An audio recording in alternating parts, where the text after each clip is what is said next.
Fala, gênio! Sejam bem-vindos ao canal do Se Atendo Fábrica de Gênios.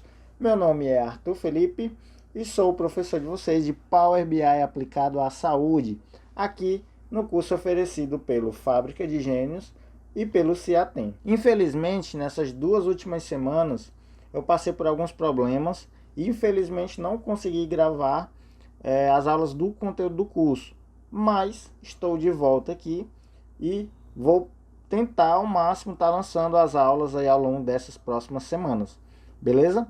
Bom, nessa aula eu vou mostrar para vocês como fazer uma tabela calendário no Power BI. Vamos nessa?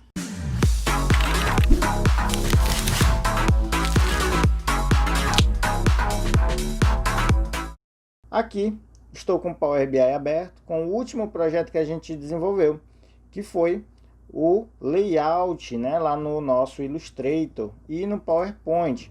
Então, só revisando aqui, a gente tem a nossa tela inicial, tem um menu que a gente criou, né, para ir para a página 1. E aí aqui a gente tem um layout feito no PowerPoint.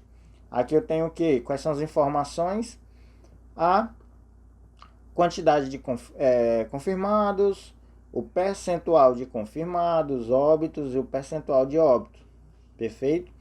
Aqui a gente tem um totalizador de óbitos, percentual, e assim vai. Aqui no botão de voltar, ele volta para o menu. E aí, página 2, ele vai para um layout que foi feito no Illustrator, né? Adobe Illustrator. Aqui a gente tem as mesmas informações, só que em um layout diferente. Tanto é que a gente tem até aqui um gráfico, né, de linha. Deixa eu só voltar aqui nos nossos dados, para a gente dar uma volta aqui nos dados que a gente tem da CESAP, né? Lembrando que minha tabela, minhas informações, elas não estão atualizadas, eu estou usando a mesma base que eu passei no começo do curso, perfeito? Mas você pode estar atualizando sua base de dados. Então vamos lá. Dando uma volta aqui, porcentagem de municípios óbitos, né? Isso aqui pra gente não é informação de totalizador. A mesma coisa de casos. Altas médicas também é um totalizador. A gente já conversou sobre isso. E aí, a gente se depara aqui com a informação que são os casos por dia. Lembrando que os casos eles começaram a ser cadastrados na nossa base de dados a partir do dia 18 de março de 2020.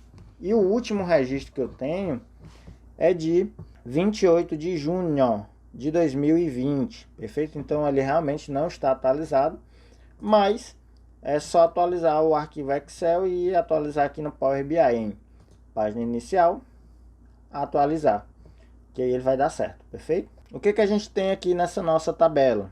A gente tem a data, que inclusive eu posso visualizar de uma forma melhor, clicando aqui na nossa coluna dias. Eu posso atualizar o nome para data. Se eu quiser, eu posso melhorar essa visualização da informação. Então, no caso, eu venho aqui em ferramenta de coluna.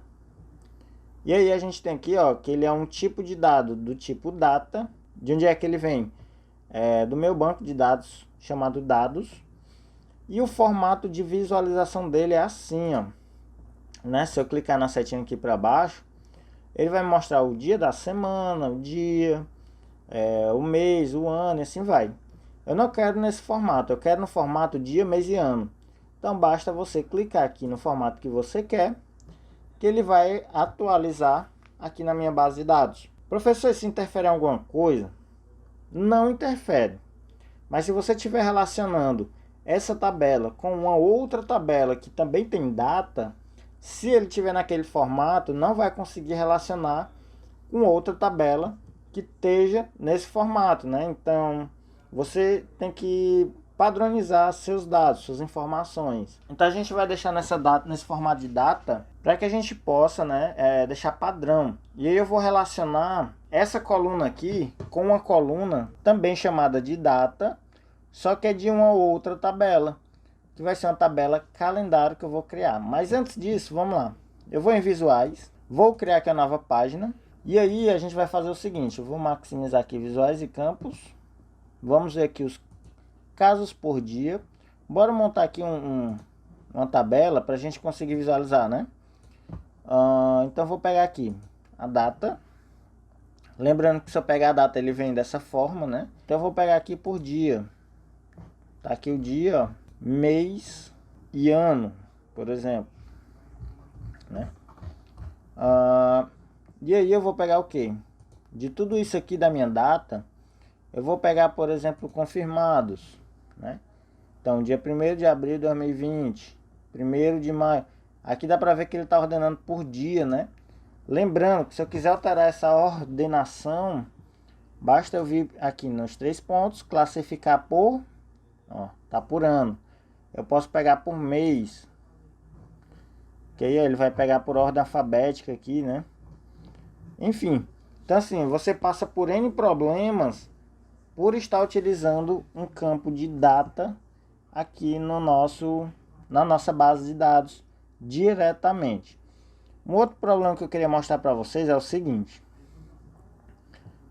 A gente tem aqui 1º de junho, ó, 2 de junho, 3 de junho, assim sucessivamente. Mas, por exemplo, vamos supor que tem algum dia que não foi cadastrado. Outra coisa, tem algum mês que não foi cadastrado, um ano.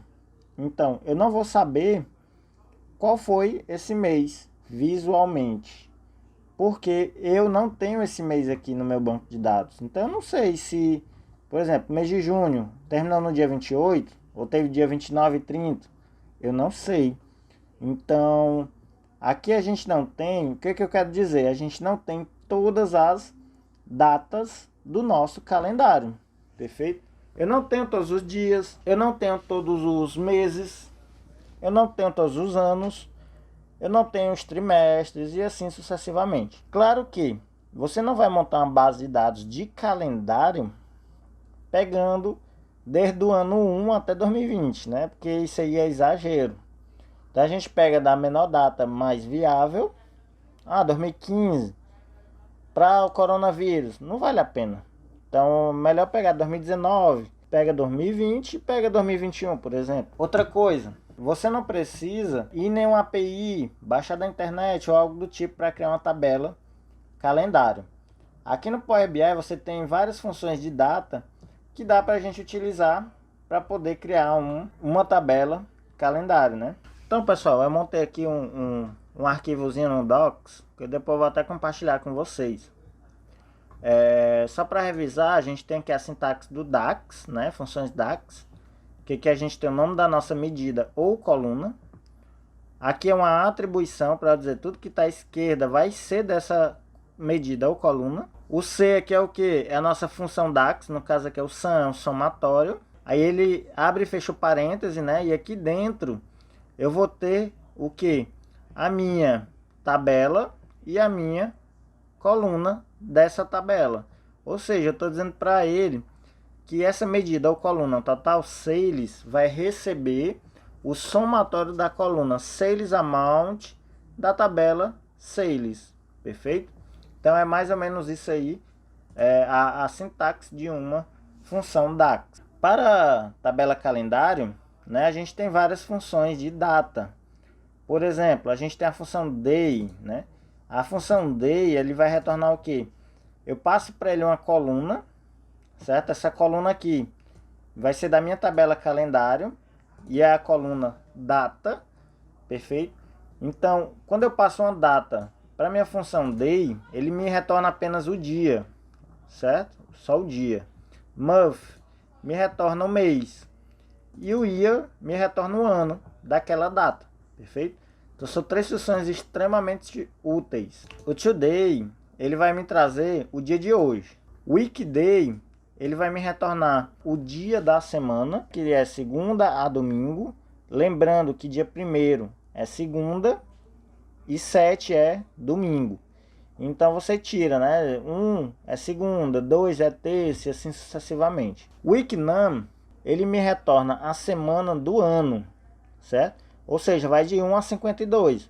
A primeira semana do ano, 1. A segunda, 2, e assim sucessivamente. Aí nós temos as funções de tempo. As funções de tempo, você pega a hora, o minuto e o segundo, passando sempre uma coluna, né? E o now, ele é a mesma coisa do today. A diferença dele é que ele retorna não só a data, mas também a hora. O dated if, ele calcula a diferença entre duas datas em um formato específico.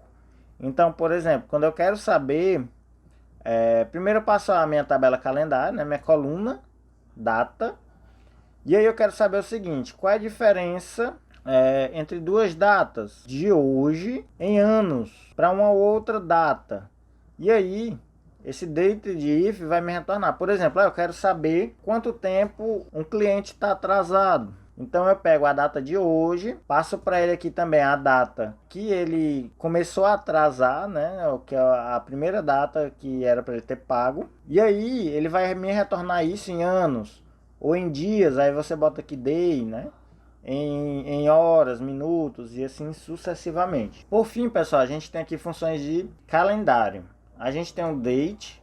O date a gente passa para ele o ano, vírgula, o mês, vírgula, o dia. Aí o que ele vai fazer? Ele vai me retornar isso aqui em formato de data. Então basicamente ele passa isso aqui para um date time. O calendário, o que ele faz? Ele cria para mim uma coluna de calendário. Basta eu dizer a data inicial e a data final. Ou seja, aqui eu estou criando um calendário que vai começar dia 1º de janeiro de 2020 e vai até 31 de dezembro de 2020. Ou seja, estou criando uma tabela calendário de 2020. E por fim, o calendário alto, ele é uma função que ele vai me retornar também a mesma coisa que o calendar, só que ele pega automaticamente a menor data e a maior data que eu tenho registrado no meu banco de dados. Vantagem, quando eu ficar cadastrando novas datas, ele vai ser atualizado. Um problema que eu não sei se já foi tratado no Power BI. O calendário alto, se você tiver um campo de data e hora, que é um timestamp, ele não funciona muito bem. Mas imagino que já deva ter tratativas aí para a gente analisar. Qualquer coisa, conteúdo para um próximo vídeo. Beleza? Então vamos lá, mãos à obra, né?